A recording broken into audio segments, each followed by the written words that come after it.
इकरा हसन जैसी शानदार सांसद, एक शालीन, इतनी सबको सम्मान देने वाली। भाई नाहिद हसन जी, हम सब गांव के रहने वाले लोग हैं। आपने सबने अखाड़े में कुश्ती देखी होगी, सबने देखी है नहीं? जब पहलवान कमजोर पड़ता है, ताकतवर पहलवान से मुकाबला हो जाता है, तो अखाड़े से बाहर की तरफ खींचने लगता है। ऐसे ही है या नहीं है? ये भारतीय जनता पार्टी वाले जब भी राजनीति के अखाड़े में भिड़ते हैं और पिटने लगते हैं और अपने आप को कमजोर महसूस करते हैं, तो अखाड़े से बाहर की तरफ भागते हैं। राजनीति का अखाड़ा ये है जो अभी विधायक जी कह रहे थे, जो नाहिद हसन जी बोल रहे थे। राजनीति के मुद्दे होते हैं, आपने कितने स्कूल बनाए, कितने अस्पताल बनाए, स्कूलों में टीचर है कि नहीं है, अस्पताल में दवाई है कि नहीं है, आपकी ट्रेन समय पे चल रही है, बस की सुविधा है, बिजली है, पानी है, लोगों की जेब में पैसा है, लोगों को नौकरी मिल रही है युवाओं को। ये राजनीति के मुद्दे हैं। राजनीति के मुद्दे ये नहीं है कि मुसलमानों की संख्या बढ़ती जा रही है, ये हमारी भैंस छीन लेंगे, मंगलसूत्र छीन लेंगे, हमारे कमरे पे कब्जा कर लेंगे। ये अखाड़ा छोड़ के भागना है।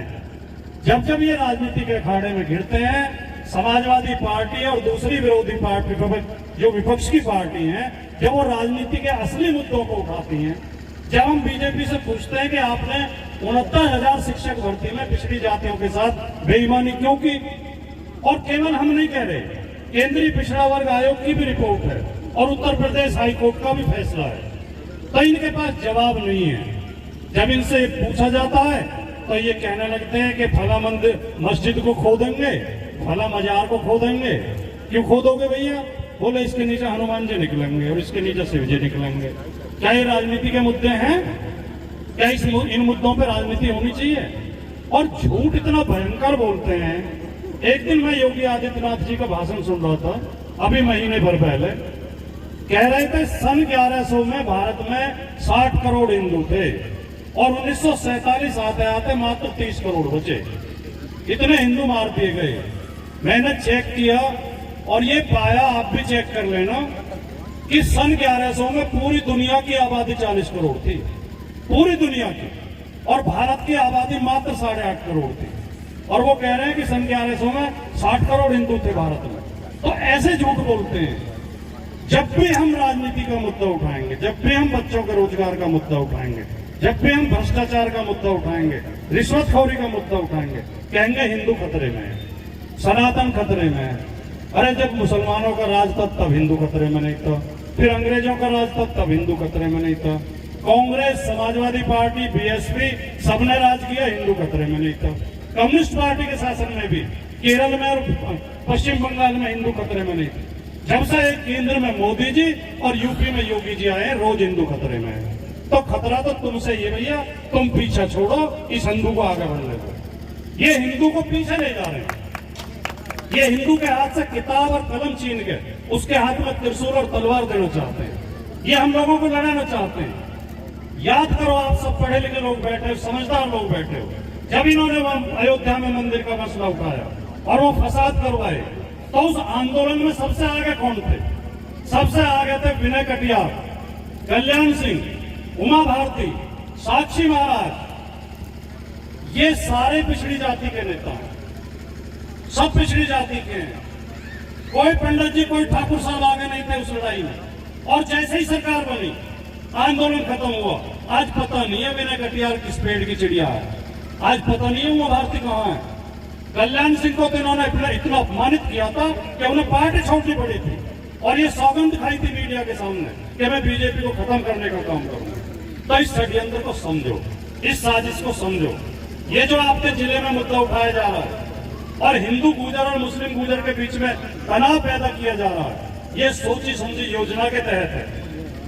इकरा हसन जैसी शानदार सांसद, एक शालीन, इतनी सबको सम्मान देने वाली, उच्च शिक्षित जो विदेश में पढ़ के आई है लड़की, उसके बारे में आप शब्द बोल रहे हैं। इनके घर में बहन बेटियां नहीं है क्या? अरे बेटी तो दुश्मन की भी हो, उसको भी सम्मान देना चाहिए। और ये तो अपने समाज की बेटी है। आप शिवाजी के भक्त बनते हो, शिवाजी को पढ़ो थोड़ा बहुत, उनका चरित्र पढ़ो।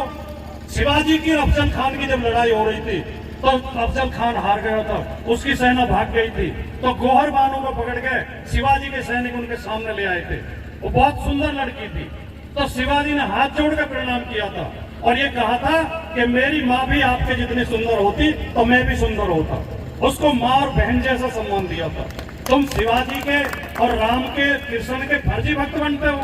तुमने राम के नाम पर भी अयोध्या में घोटाला कर दिया। तुमने काशी में सब गरीब लोग बर्बाद कर दिए। वहाँ 100-150 मल्लाहों की नावें चलती थी, आज सारे बेरोजगार बैठे हैं। वहाँ सारे गुजरातियों के क्रूज चल रहे हैं। मैं खुद काशी होकर आया हूँ, मैं 5 दिन घाट पे रहा। मल्ला रो रो के अपनी कहानी बता रहे थे। मुझे तो एक गांव में एक बुजुर्ग ने एक वो सुनाया दोहा कि इन्होंने जो अयोध्या में घपले घोटाले किए, राम मंदिर की जमीन में भी 2 करोड़ में जमीन लेके 4 घंटे बाद 18 करोड़ की रजिस्ट्री कर दी। राम के नाम पे भी घोटाला। तो उन बुजुर्ग ने एक दोहा सुनाया कि सीता माता रो रही बीजेपी के काम से, सारा चंदा खा गए मेरे पति के नाम से। तो इनकी तो ये हालत है। ये ईश्वर के नाम पे भी घोटाले करते हैं, धर्म के नाम पे भी घोटाले करते हैं। तो बात को समझने की जरूरत है। मैंने ये अभियान अगस्त महीने में शुरू किया था और मैंने अपने गुर्जर समाज के बीच में अभियान शुरू किया था। मैं 50 विधानसभा क्षेत्रों में अब तक मीटिंग कर चुका हूँ।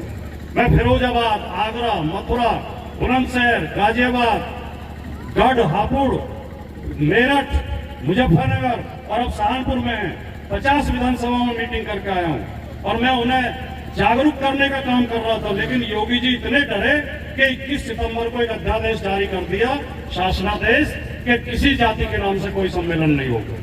ठीक है, नहीं करेंगे भाई, गुर्जर चौपाल नहीं लगाने दोगे तो पीडी चौपाल लगाएंगे, इससे कौन रोक लेगा। और ये जो पुलिस डिस्टर्ब कर रही है पंचायतों को, ये जो पुलिस रोक रही है, इस पंचायत की परमिशन ये कह के कैंसिल की गई है कि शासन का निर्देश है कि गैर परंपरागत आयोजनों को अनुमति न दी जाए। सभा करना, राजनीति की बात करना, लोगों को जागरूक करना, ये गैर परंपरागत कब से हो गया? ये तो हमारा संविधान मौलिक अधिकार में शामिल है। तो हमारे संविधान में हमें अधिकार देता है सभा सम्मेलन करने, भाषण देने की आजादी, बोलने की आजादी। आजादी के सारे बिंदुओं में सबसे महत्वपूर्ण है। अगर बोलने पर पाबंदी लगा दी जाएगी तो आजादी का कोई मतलब नहीं बचेगा।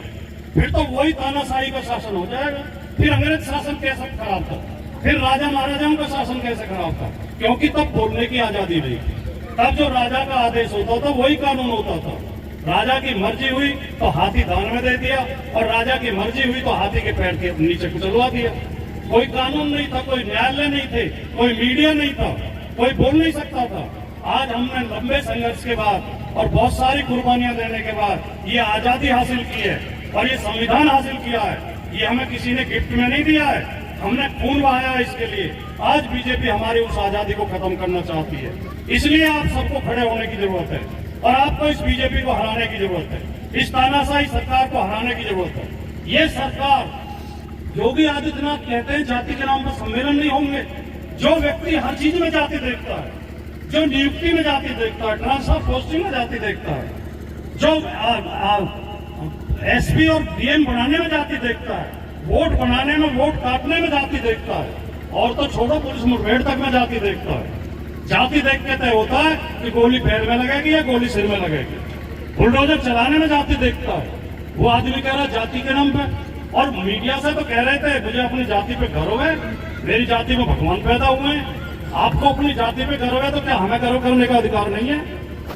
और ये तो वो समाज है जिसने अंग्रेजों का डट के मुकाबला किया था 1857 में, और उसकी सजा हम आज तक भुगत रहे हैं। तो साथियों, मैं केवल ये अपील करने आया हूँ, इस पीडीए विरोधी सरकार को हराओ और अखिलेश यादव जी समाजवादी पार्टी जी के नेतृत्व, समाजवादी पार्टी के नेतृत्व में 2027 में पूर्ण बहुमत की सरकार बनाओ।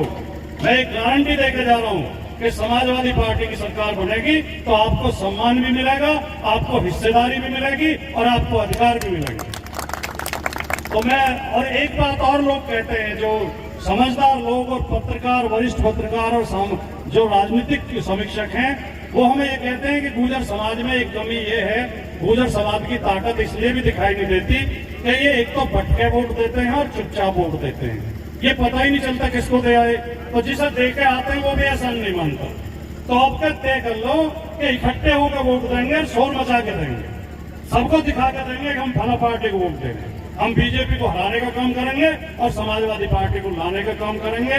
ये संदेश लेके आपके बीच में आए हैं। और नवंबर के बीच में 15-16 नवंबर के आसपास दादरी में एक बड़ी रैली की जाएगी, जिसमें श्री अखिलेश यादव जी जिसे संबोधित करेंगे। मैं आपको उस रैली को न्योता देने के लिए भी आया हूँ। आप सब लोग ज्यादा से ज्यादा संख्या में दादरी की रैली में पहुंचने का काम करें और अपनी ताकत का प्रदर्शन करें, जिसका संदेश पूरे देश में जाएगा। तो मैं इन्हीं शब्दों के साथ अपनी बात समाप्त करता हूं। जय हिंद, जय भारत, जय समाज।